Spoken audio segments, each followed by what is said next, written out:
Hey, how's it going? Brian Kane here, host of the Team Allie, Beth, Allman Real Estate Mental Performance Podcast. I'm here with Erin Young Garrett, and today we are wrapping up part 6 of 6, where we're talking about The Power of Moments by Dan and Chip Heath. We're going to get right into it today. We're talking about moments of connection. Now, if you're just picking us up here on part 6, do yourself a favor and go back and check out the first 5 episodes that we did to make sure that you understand how to create those moments in your life and for your clients to give yourself that best chance for success. We've talked about the acronym EPIC, moments of elevation, moments of pride, moments of insight. And today we're talking about those moments of connection. Erin, it's good to get connected with you here on the podcast. Thanks for being here today. It's great to see you. Thank you. Yeah, super excited about breaking down, chapters 10, 11, and 12 and wrapping up our little book mini seminar here on the power of moments. Talk about the importance of moments when it comes to real estate and being successful as an agent. Well, in this first part about the connections, that was really eye-opening because this is a key part to, building a connection to your client from an agent's perspective. And you don't have much time to do it. So it's the intensity of the situation that you've got to create that connection and whatever it is that you're bonding over. And in particular, one of the things is, people are moving for another reason. They're not just moving because they decide, oh, let's move, this would be fun. They're usually moving because they've got it's compounded by some other life-changing event.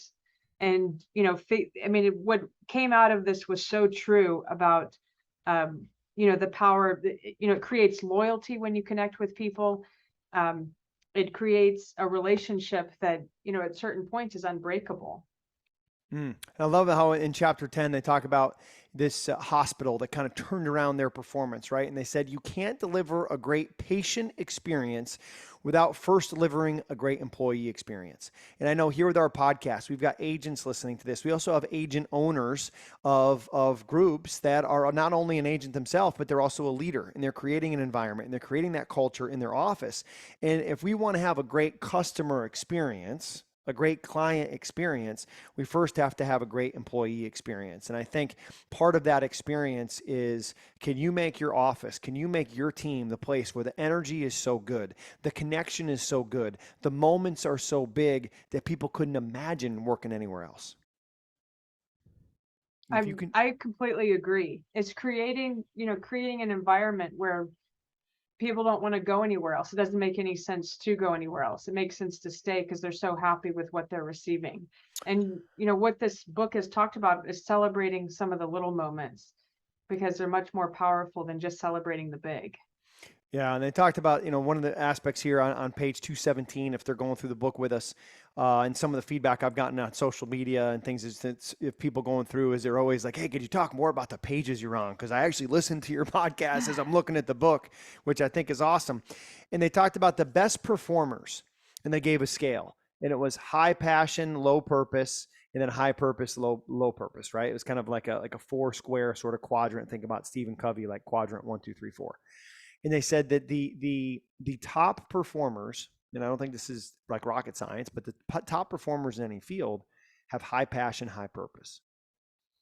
And I think when you look at what we do in real estate, we have to constantly come back into, because it's a grind, right? I mean, people take, oh, Major League Baseball is a grind. They play 162 games. Hey, guess what? In real estate, you work 365 days a year. Like, it's a grind. It doesn't stop, right? So pauses at times, like when you sleep or you have other commitments that you take and choose to go into. But even when you're at those other commitments, guess what? If someone calls and says, hey, I'm looking to list my house, you're going to probably walk out of what you're doing and call them. So it doesn't stop. It's a job where you're on a lot, if not all the time. So tapping into that high purpose, that high passion. Why do you do what you do? And what do you love about what you do? And reminding yourself how much you love working with people. Remind yourself how much you love helping people create that family ideal living space, and how much you love people through transition. Like you've mentioned, the times of difficulty. Most of the times when people move, there's something going on, chaos. How can you ease that and help people get back on their feet to where they want to go? Not always, but a lot of times that's what we're dealing with, right? So if you as an agent coming out of this chapter can write down, tap into, and consistently remind yourself of why you are passionate about the real estate game and why your purpose, what your purpose is with what you're doing, you're going to be a much high epic performer. And also in this industry, the at times it can get, for an agent's perspective, you're sort of, you know, there's times where it can be boring, even though, that it's interesting that no deal's the same and you constantly have a deal going, but sometimes it's not the deal is not some mind-boggling, you're not rocket science here. You're not having to, like, there's a little bit of thinking outside the box with negotiations, but at other times, and that's what I always tell people is think about, connect with your client. Like, why do you think this client chose you? Hmm. Why, because I'm sure they know a lot of real estate agents, so why do you think they chose you? Where are you relating to that client on a personal level that makes you invaluable to them? Yeah, and if we move into chapter 11, they talk about the three ways to build connection, right? And then chapter 11 they talk about deepening ties.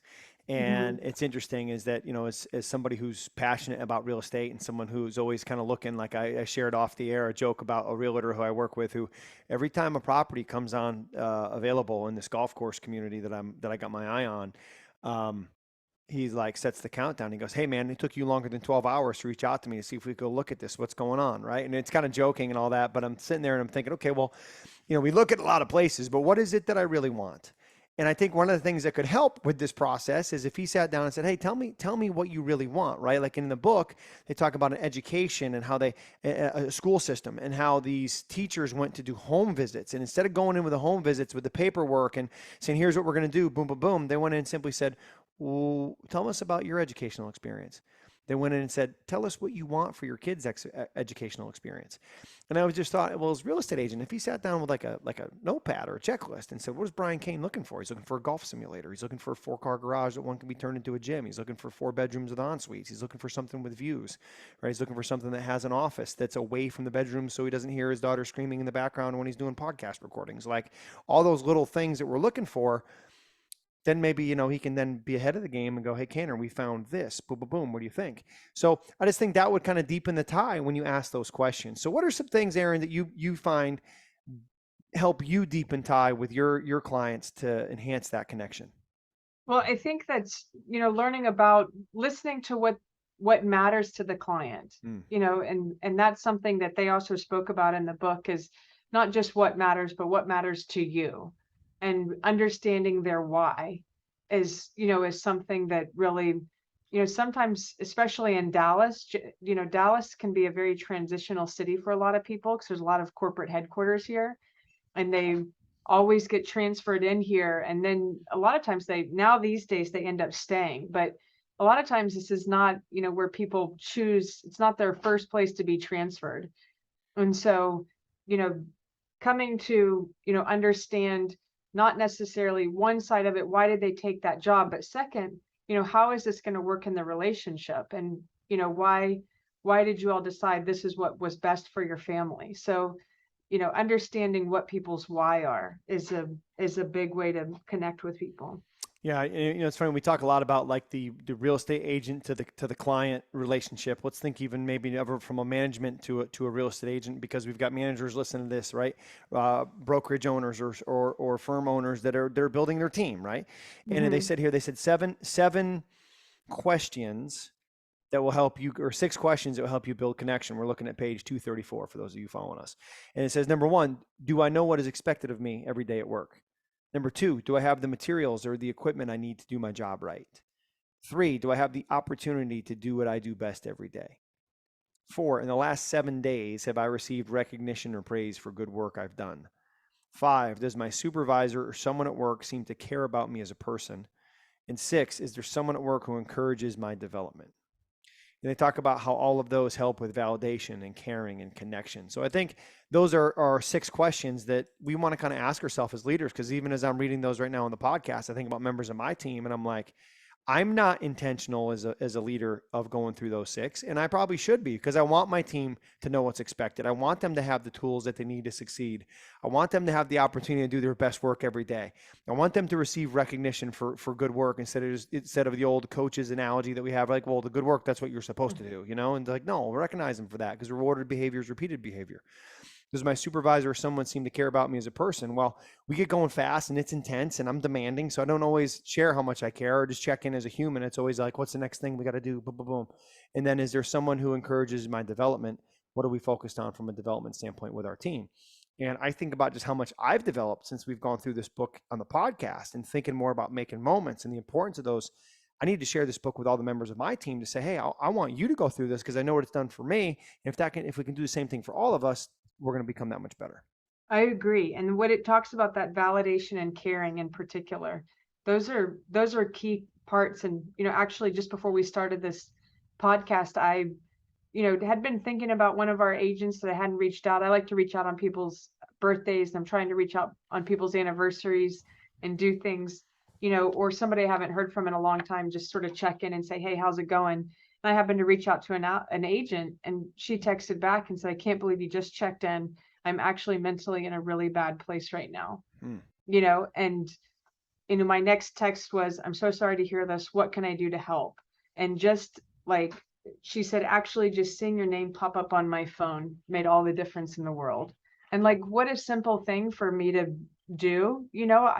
I couldn't stop and call her because we had our call, and I'll check in with her a little bit later, but just such a little thing, but the loyalty it will build. And that wasn't the purpose of me doing that. That was, I care.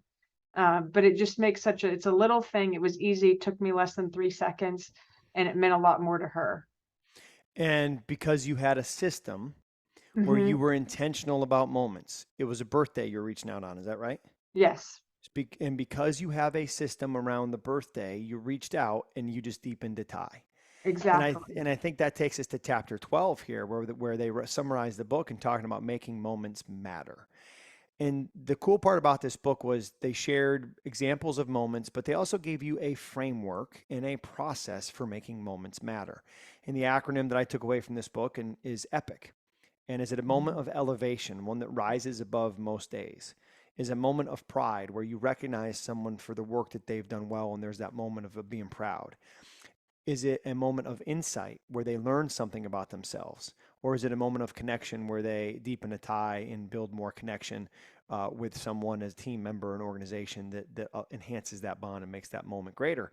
And they give countless examples of like MIT, the school, and when you get accepted, right? They don't just send you an email that says, congratulations, you've been accepted to MIT. They send you a tube that you open up that's got confetti in it, and it's got a refrigerator magnet. It's probably got the car sticker. We all remember those, poster, right? Those of us that are probably 40 plus, we had the car sticker on the back, and then they had the acceptance letter in there. So it was like an event, right? And if you think about opening up that tube, the excitement about that, or they shared the example of the bow on the door, or just reaching out like you talked about on a birthday, or this Yes Prep, the school, their signing day, like they do for athletics, but now they do it for their academics to give kids that moment of elevation. It's different. I'm signing my letter of intent, announcing where I'm going to school. And then the kids that are in 5th or 6th grade that don't have anyone in their family that went to college and they're sitting there watching going, I want to do that.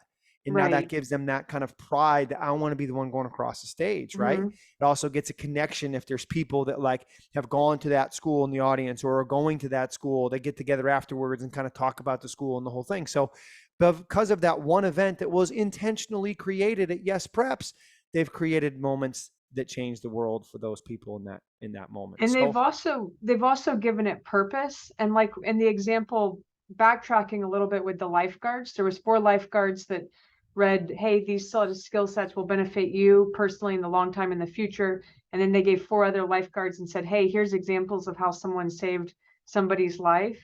The 4 that read the examples of saving somebody's life gave them so much more purpose, and they were more passionate about their job. And when I think about a real estate agent, is if you can get the bigger picture of why the move and what's really behind it all, what's the long-term goal from that, then you'll figure out more about the why, and it will give you more of a purpose in what you're doing to help them, and you'll be more passionate about it too. Yeah, it's so good. So good. And then on page 261, right? And this is something I underlined and starred multiple times. as I read a book, I kind of underline and write in the margins, and allows me to Oh, kind of this was, allows me to go back through the book a little bit quicker and kind of take away the nuggets. And maybe you had the same thing underlined. It said, what would you do if you knew you wouldn't live until you were 40? mm-hmm. And kind of press pause, right? And it's like I have this conversation a lot with people about like the retirement. And I'm gonna when I right, I call it the disease of when I retire, when I have a kid, when I own my own company, when I Uh-huh. fill in the blank. And we think that life's going to change when we get there, instead of like the little whether change when I to whether I boom, I'm going to do this. And we talk about the little mini vacations, a little mini retirement. So like identify, if you weren't going to live until you were 40, or in our case, right, if we weren't going to live until we were 50, what would we do? And why are we not doing that? What You're would right. we do? And how do we make those? Because you know what you would be doing? You'd be making moments. So Mm-hmm. let's identify what we would do if we weren't to make it to that next zero in our birthday, and then identify what we would do. And then let's try to do one of those in the next 6 months to a year. And if you can do that, I think you're building those moments. And Jesse Itzler, who's a part owner of the Atlanta Hawks, married to Sarah Blakely, who owns Spanx, Yes. one of the things he talks about is on your calendar every year, you need to have every quarter you need to have like a mini vacation / mini retirement, something that you do with your family, right? So he says you have something to look forward to every 90 days. And my wife and I used to call them 90-day getaways. And then the pandemic hit, and then people weren't traveling as much. So now we have a kid. So, but I got to get back. I need to write this down right now. My whiteboard here is 90-day getaway, and get back to on the calendar every 90 days. What are we doing to make those moments? And then when you're at that moment before you get home, you schedule the next one. We Mm-hmm. build in those 90-day getaways as moments to build that connection, and make sure we have the thing we're looking forward to. Because, hope is a powerful thing. And when people lose sight of where they're going, right, without a vision, people will perish. So we have to have that vision of what's the next moment that I'm creating and I'm building in my life. So awesome book, Erin. Any parting thoughts from you? This was an amazing book, and definitely, made me personally think about some things, both from an agent perspective and then, from a management perspective, about how to make things more special with regards to, how we make people feel, and taking some little moments and making them bigger celebrations. Yeah, just everyday things, right? Like I had a team member of Everyday mine who's things. been here for a year. What I do for his anniversary? Nothing, right? So I need to do better with Jeff. Actually, find out the day that we hired him, and then 1 year celebrate that. Now we can celebrate a little postpartum right after the fact. We'll do that for sure. But those little moments, like you're talking about, it starts with your system. So Mm-hmm. when you sell a house, get it on your Google Calendar to repeat every year. Every year, just reach out to that person and say, "Hey, it's your first year anniversary. How's it going?" And that little moment of connection, I can guarantee you, based off of no evidence other than what I think here, so take it for what it's worth, but I can guarantee you that if you put all the real estate transactions you have on your calendar, or the 1 year anniversary, and you reach out to people on that 1 year anniversary, you're going to get a repeat business customer simply because of that strategy. And if that's all you got out of listening to these 6 podcasts, that's all you get out of listening to this book, is being a little bit more systematic with those moments that you put on your calendar to be able to reach out to people like you did with your birthday. Mm-hmm. That can change your business, and that can change your career. 100%. Erin, it's been a Yeah. pleasure. Team Allie, Beth, Allman Mental Performance Podcast, breaking down the power of moments. If you haven't checked it out yet, let's do it. Let's get in the game. Better to be a participant than a fan. Get in the game, check it out, and let's dominate the day. Erin, thanks for being here.